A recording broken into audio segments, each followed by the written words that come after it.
Now, I wanted to start this by saying summer 2026 is tamer compared to spring 2026, but I said the same in my winter anime video, and that season we got Love Through a Prism and You and I Are Polar Opposites. Dude, my favorite romance anime. So this time, I'm gonna shut up and bring you the 10 most hyped romance anime of next season. Let's go.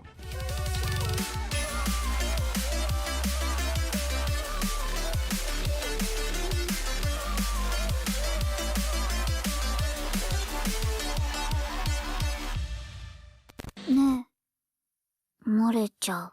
え？お茶、あとお菓子。なんでそんなにこぼしてんの？寝る。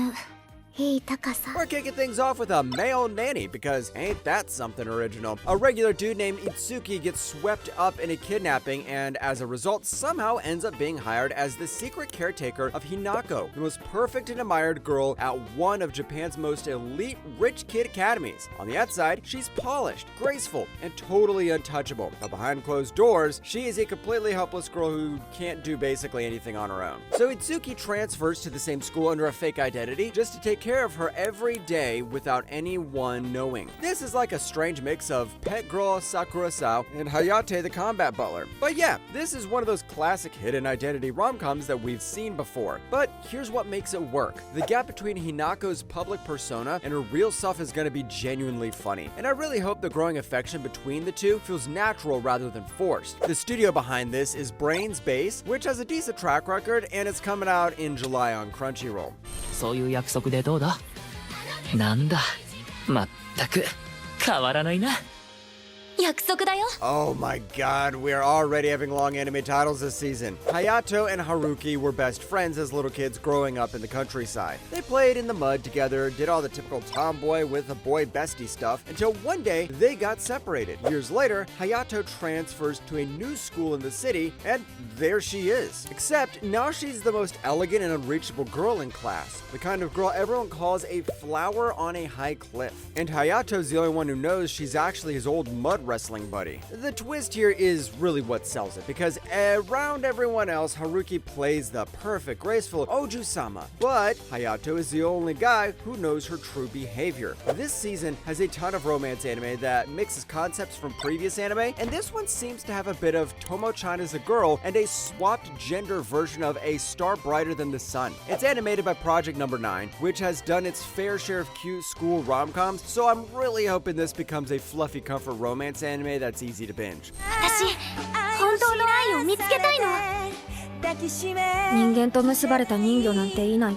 Now, this one's a bit different. Kinema Citrus, the studio behind Made in Abyss and My Happy Marriage, made this as an original anime for their 15th anniversary, and it draws heavily from The Little Mermaid, but not the Disney version. Think more Hans Christian Andersen where it actually hurts. Lara is a mermaid princess who falls in love with a human prince, makes a forbidden wish, gets tricked into drinking a potion that turns her into sea foam, and dies. That's the first episode. Then 200 years later, she's reborn in Lake Biwa in modern Japan, and she has to find her true love all over again. The episode already screened at Anime Central and picked up some solid impressions. Reviewers called it genre fluid, genuinely emotional, and with laugh-out-loud moments alongside the heavier stuff. The art style leans a little more old school, almost like cell animation, which some people will love and others won't. But the story setup is genuinely interesting. I like when anime explores original concepts like these and even explores stories beyond the high school setting. So I'm definitely giving this a go, and you should too.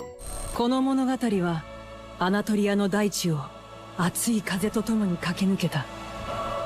Okay, so this one comes with some history behind it. Red River, or Sora wa Akai Kawa no Hotori, if you want the Japanese version of it, is a classic shoujo manga that ran from 1995 to 2002, has over 20 million copies in circulation, and won the Shogakukan Manga Award. It's been beloved for decades, and is only now getting an anime adaptation. The story follows Yuri, a regular modern-day girl who gets pulled through a magic puddle and ends up in ancient Anatolia around 1500 BC in the middle of the Hittite Empire. And not for a vacation. An evil queen named Nakia summoned her to use as a human sacrifice. Luckily, a prince named Kale steps in and saves her. Now, I'm not going to pretend this isn't a shoujo through and through. It is, but as a regular romance anime fan, I have to say there is something exciting about finally seeing this legendary manga come to life. The historical setting alone makes it stand out from everything else this season, and I really hope this gives the 90s romance anime vibe, because after watching a ton of old shows like Ranma 1/2 and Mason Ikoku, I really need those 90s romance anime vibes back again.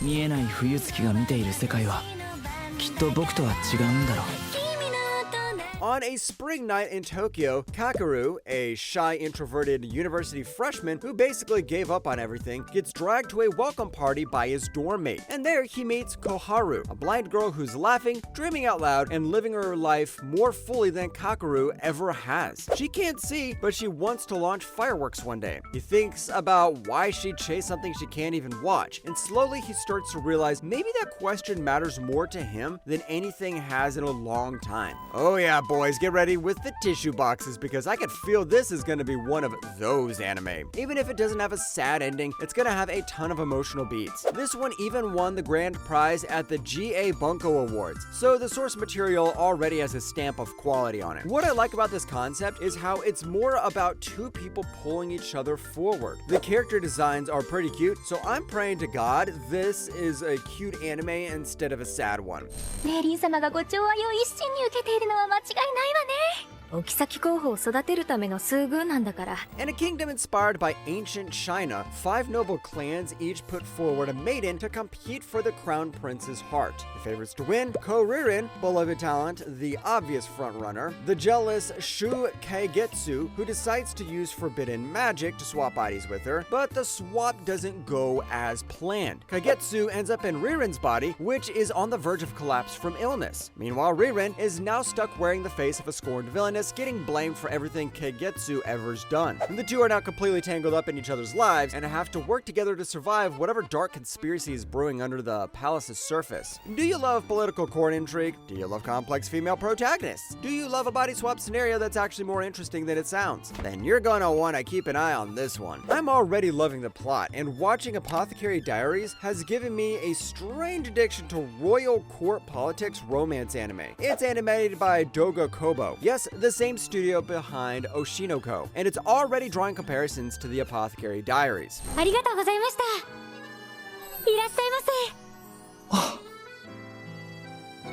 全部見られてる Sasaki is a 45-year-old salaryman who is exhausted, stuck in a draining job, and the one thing that keeps him going is his visits to the supermarket to chat with Yamada, a cheerful young cashier whose smile genuinely makes his day better. One evening, he arrives too late and Yamada's already gone. But behind the store, a woman in a biker jacket named Tayama invites him to smoke with her, and something unexpected starts to grow from there. Yeah, the main characters are adults. No high schoolers, no classroom settings, and honestly, that's exactly what makes this interesting. This manga won the Next Manga Award in 2022 in the web category, and it's been praised for being a surprisingly mature romance that actually deals with the kind of loneliness and exhaustion that adults will relate to. I've said this in one of my older videos too. There are only a few adult workplace romance anime that can compete with Rotokoi, so I'm really hoping for a good adult workplace romance anime.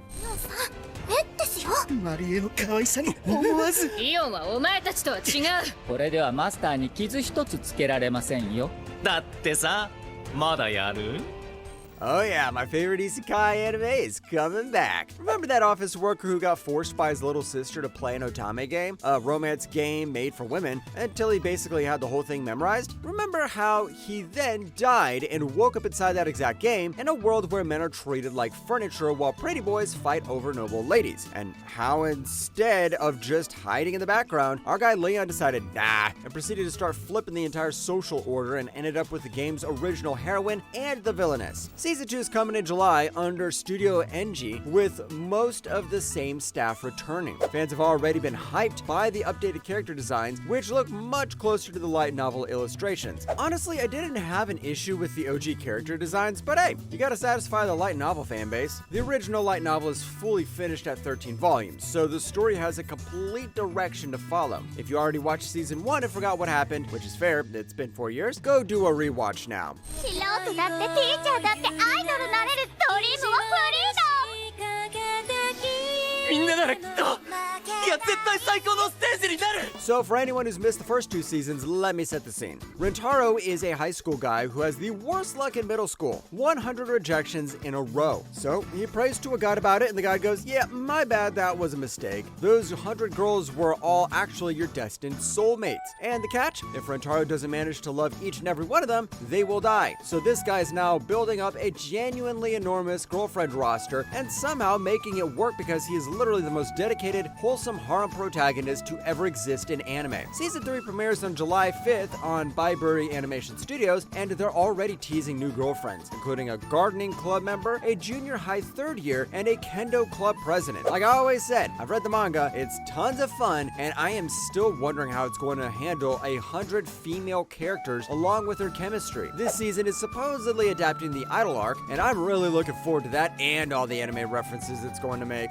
クリスマス家で二人きりときたらこれはもうこれはさすがにもうロマンティック展開深い Another one of my favorites is coming back. Remember Suzuki? Loud, energetic, always going with the flow even when she didn't feel like it. And Tani, the quiet guy who just says exactly what's on his mind no matter what. Remember when Season 1 aired just this past January 2026 and was immediately praised for being a genuinely charming and wholesome school romance? Well, they're already coming back in July. Same year, that's how confident the production committee is in this show. Season 2 is premiering July 5th on MBS and TBS, with Crunchyroll streaming it worldwide. The trailer shows more focus on the side couples, Yamada and Nishi, Taira and Azuma. So this season looks like it's expanding the world beyond just Suzuki and Tani. Season 1 was really wholesome, and both Suzuki and Tani became one of my favorite couples. It's the kind of show that instantly fixes your mood. If you haven't watched Season 1 yet, there are 12 episodes and you can finish them before the summer premiere.